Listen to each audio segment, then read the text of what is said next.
Well, hello there, miniature fans. Now, today I'm just doing again a small video. Now, I've moved my whole workshop around, so I'm all in different positions and different camera angles. Now you can see my window behind me, where before it was my back wall. So I'm still working on tidying up the workshop and making it more usable, user-friendly for what I'm doing. But bear with me, and I'll be getting everything nice and tidy behind me. But until then, enjoy the new view of the workshop. Storage rooms all filled with miniatures, mini minis, minis, hundreds of thousands of minis.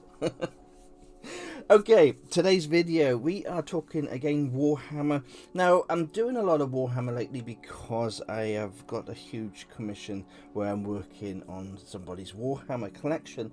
So you are going to see quite a lot of videos to do with Warhammer, and I will be making Reaper miniatures and I will be doing WizKids miniatures. I promise I will be going back and doing these videos.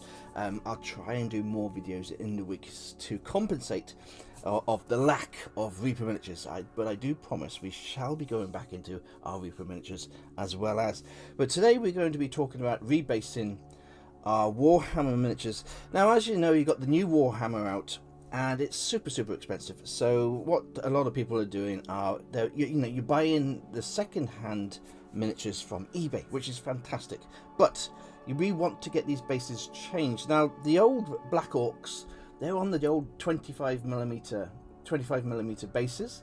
What we want to do is transfer them onto our 30mm bases, like I've done in the background. Yes, and they look so much better.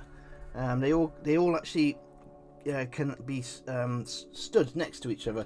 On the old 25mm bases, you are really struggling to get these miniatures on the bases. So by having that extra 5mm, you really can have a good unit of Black Orcs together as one.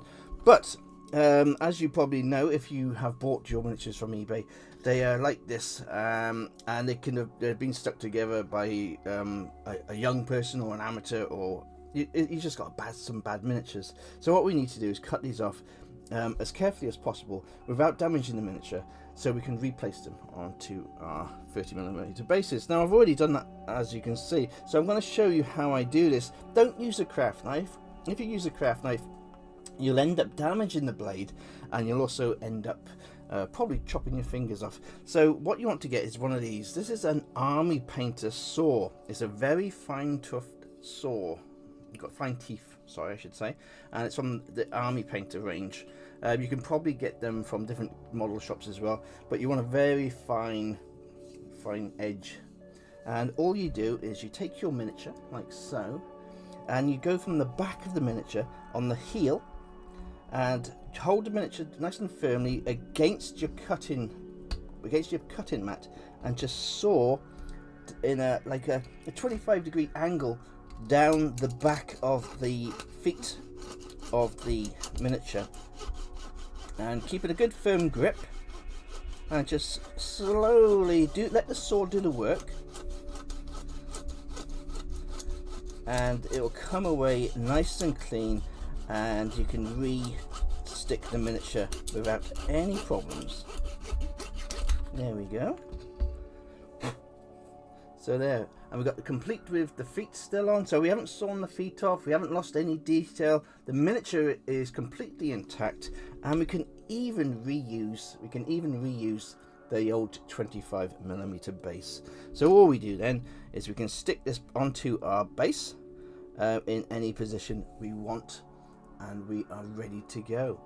And that's how we do that. So there we are. Here is our unit of Black Orcs, shoulder to shoulder, and all in a nice unit. And of course, they're all together. They're not being pushed apart. You can actually move them around, and that's how they should have been in the first place. Those 25mm bases were so small, it was impossible. I remember having Black Orcs back in the day, and even when I stuck them together myself, they wouldn't go shoulder to shoulder. But just having this extra 5mm, look at this, we've got a fantastic unit of Black Orcs all together, and they work really well. And again, at the back there, just to show you different sizes of the miniatures, it's really worth changing your bases on these old miniatures. It makes such a difference.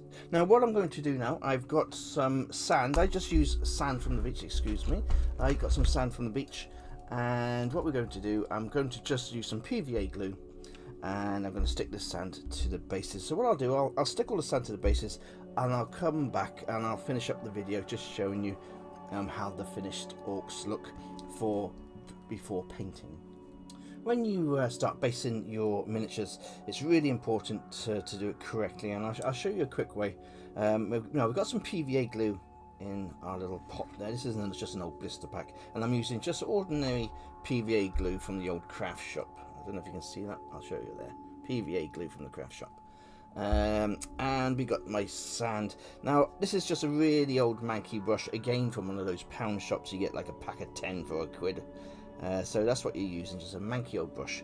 And what we're doing is making sure that the glue only goes on the top of the base, and I'll show you why in a minute. So what we do is we just give a nice generous coating across all the top of the base where the miniature is, all the way around, just right to the edges, just like so.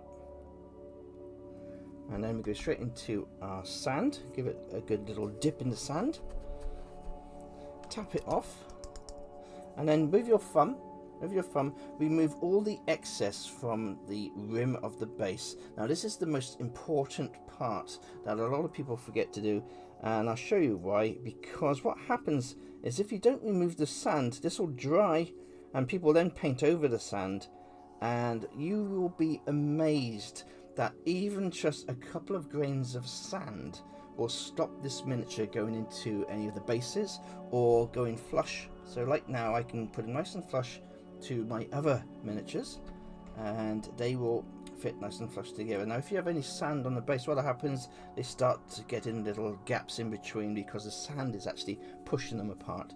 So if you have your base like so, make sure there's no sand on the rim of the base, and then you are good to go. And there we are. That's all we need to do for our bases. Now we can just cover that. I'll use a nice brown wash, and we're good to go.